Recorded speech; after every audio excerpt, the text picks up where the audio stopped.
Wow. So, last video of this project, we finally finished the front axle, so therefore we can see what this thing looks like with the much bigger tires on the front as well as the back.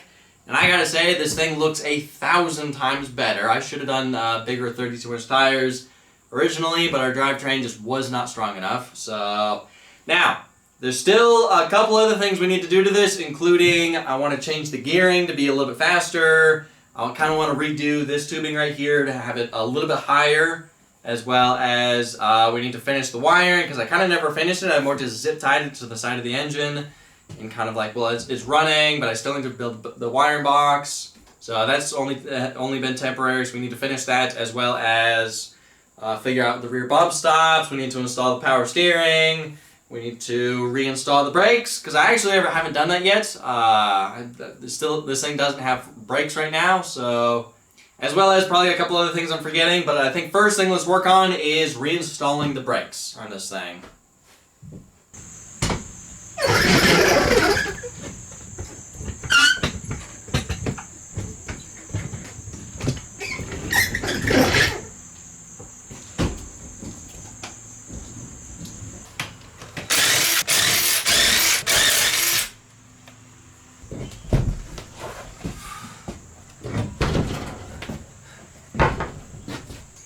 Alright, so I already hooked up and bled the brakes. I did it off camera just because it's boring and it takes forever.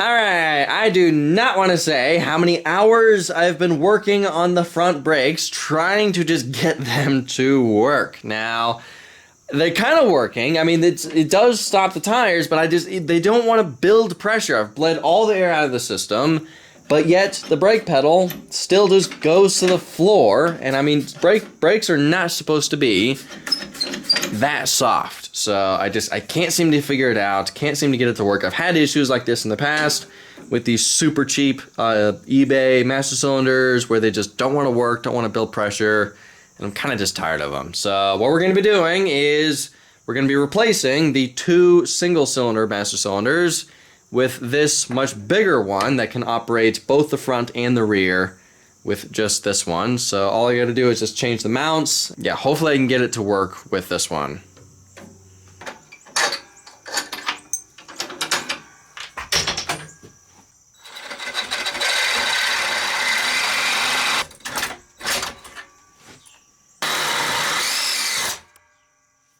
Screw it, let's just pull the whole thing off.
Alright, time to bleed all the brakes.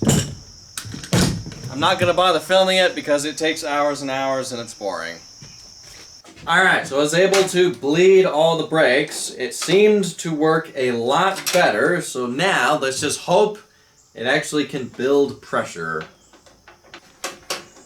I mean, it's still a little bit on the soft side, but I mean, it's not bottoming out, which is awesome, and it does feel like it's actually building pressure. Nice. I think it worked, finally.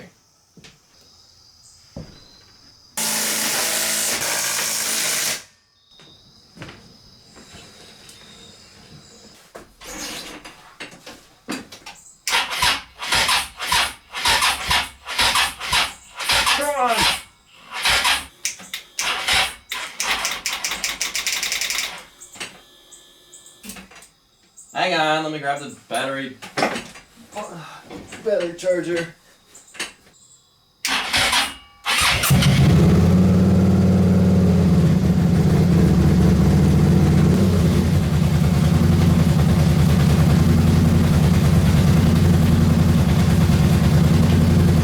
The brakes are kind of working.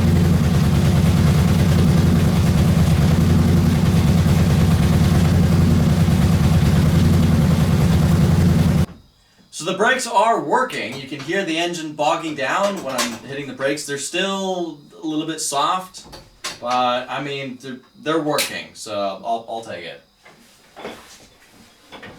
So next thing let's work on is the gearing between the engine and this gearbox. Now we've quickly figured out that when we had this thing off-roading last, that this vehicle is kind of pathetically slow. I want to say in 6-gear high range, this thing will maybe top out at 25 miles an hour, maybe 30 at red line, so this thing is definitely not a fast vehicle. I'm slowly figuring out that when you take a gearbox that's designed to have a CVT installed on it, and you use a motorcycle engine to run that gearbox, it just makes it to where there's so much, because there's a lot of gear reduction in the gearbox, there's also gear reduction in the motorcycle engine. Even though you can go to 6th gear, there's still gear reduction between the crankshaft and the output sprocket of the motorcycle engine. Then you couple that with the gear reduction in this, it just makes it to where there's so much gear reduction that it is in pathetically slow. Now also, I know you guys are going to say that I did put bigger tires on this, which is true, but the differentials that we swapped have actually a little bit lower gear reduction. The original differentials on this was 2-to-1 gearing.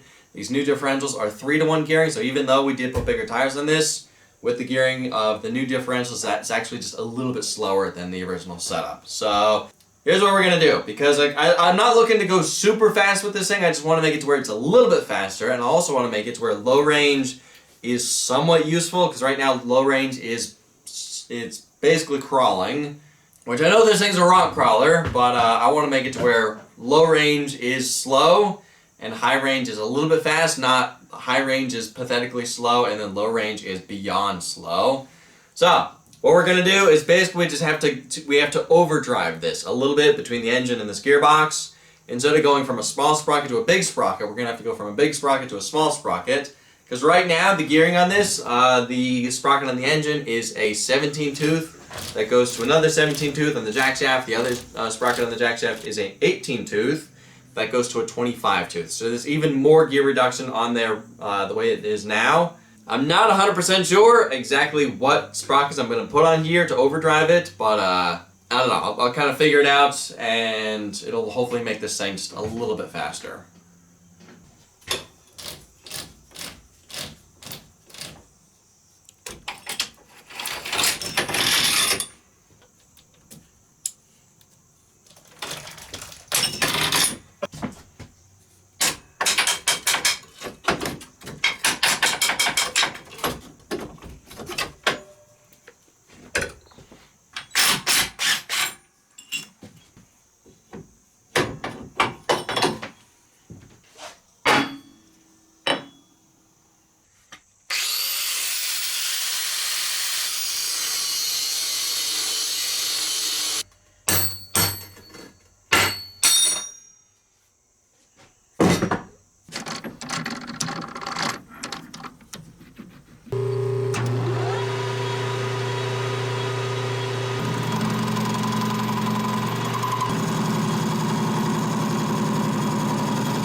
Alright, so the new gearing is installed. Now, the original gearing was a 17 to a 17, then an 18 to a 25. Now, it is a 17 to a 16 to a 22 to a 17. That makes it to where every time this spins once, the output of the engine spins 3/4 of a rotation, whereas before, the original gearing, every time this spun once, the output of the engine would spin 1 and almost a half rotation. So that makes it to where this spins just a little bit faster. Now, yeah, and I kind of just guessed at what the gearing should be and kind of just like, well, this looks right. This also, you know, has sprockets that already fit on the jack shaft and everything. So, yeah, if it's too much, if it's not enough, we can always change it later. But I think that's a good basis to start with.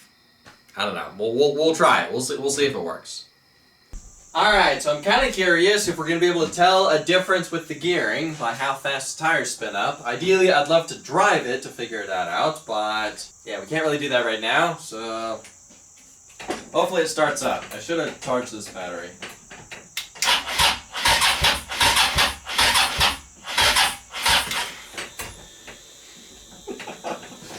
Ah!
Low range.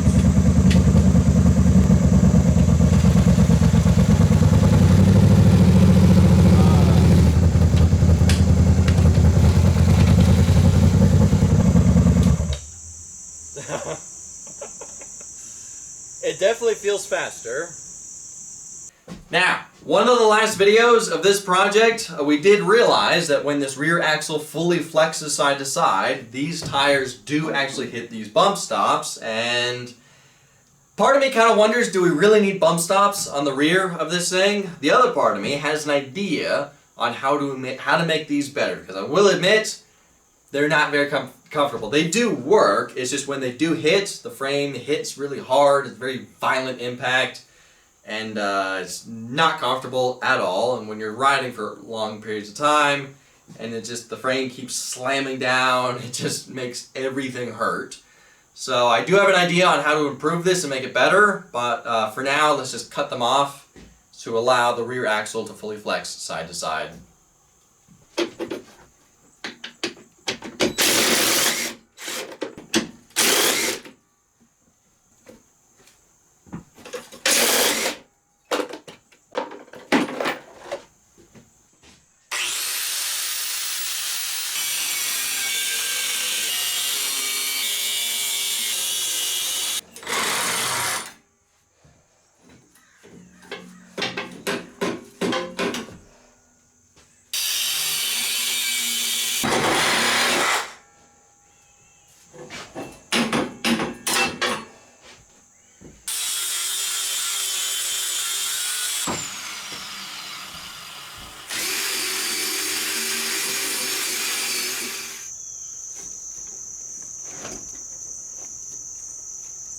Alright, so I want to see how much pulling power this thing has with the new gearing and the new tires. First we're going to try high range and just see if that works.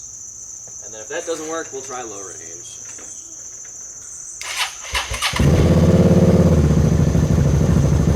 High range first gear. Two-wheel drive.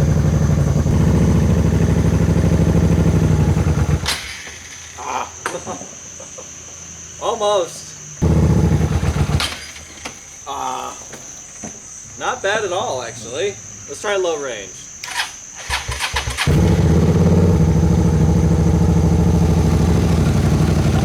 Nice.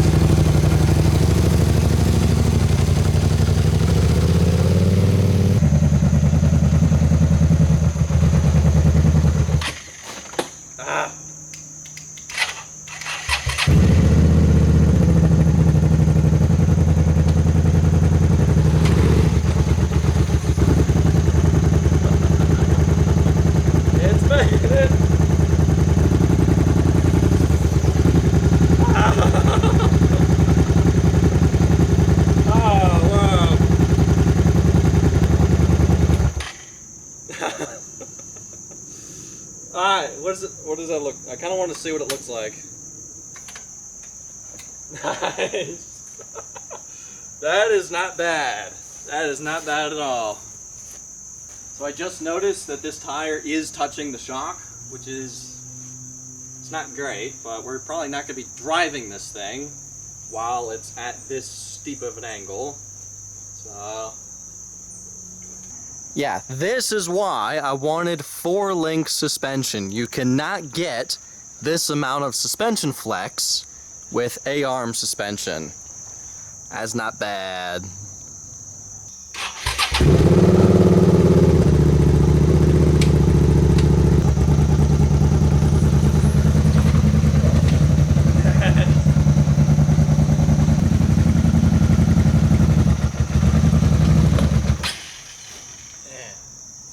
I almost wonder if I made the gearing too tall now, because I'm in low range first gear. I know the engine's basically idling, but it should have more torque than that.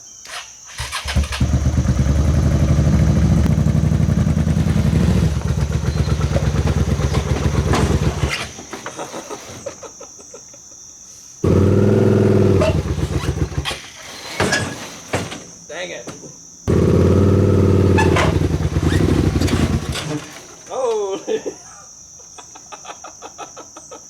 Oh, wow.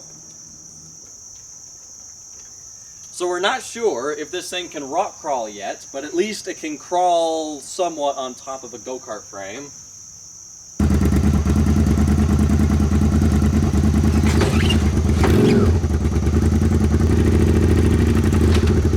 I think I'm stuck. Uh-oh, I think I'm stuck.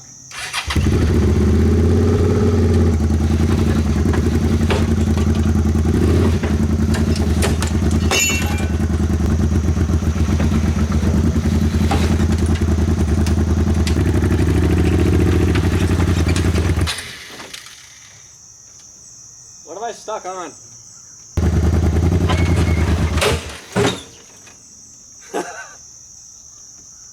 Oh, that didn't sound good.